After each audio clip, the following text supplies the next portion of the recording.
Dr. Salim Sarwani joins us live to discuss the latest on the Omicron variant. Dr. Salim Sarwani, thank you so much for being with us today, and good morning to you. So far, we know that we haven't heard of it being here in the U.S., but can it possibly be here, or can it possibly come here?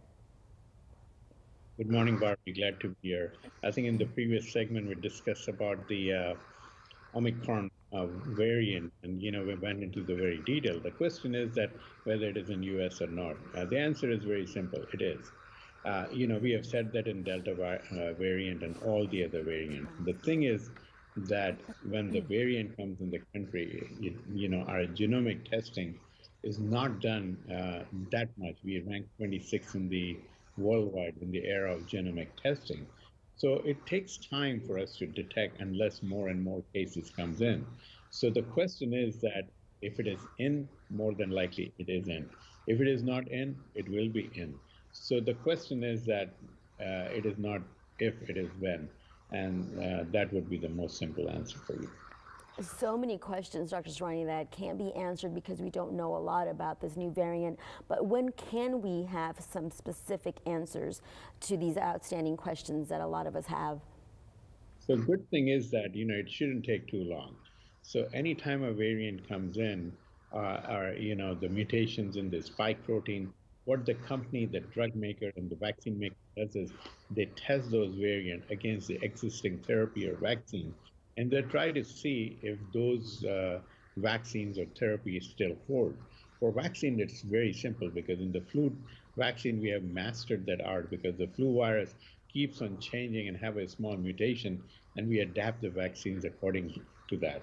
So the main thing is that it probably takes them 2 to 3 weeks to find out if our therapeutic vaccines or actually preventive vaccine is going to hold against those variants, or is it going to be efficacious 90% or 30% or 40%?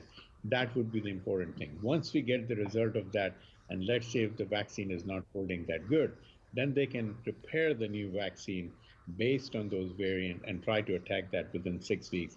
And then it takes another 3 months for making this in a mass production and then trying to get to the FDA or the regulatory agency in Europe or any other country to approve.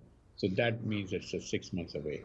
But the key factor is still we have the protection of wearing the face covering or mask, keeping the physical distance that has shown to protect. And even if you take the vaccine, it is not covering all the way mutation, but it gives the cross reactivity, and it still gives you a significant protection.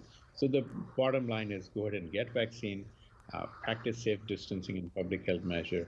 And the other factor is what we are doing is just going to buy us some more time till we can exactly figure it out how we can combat this variant.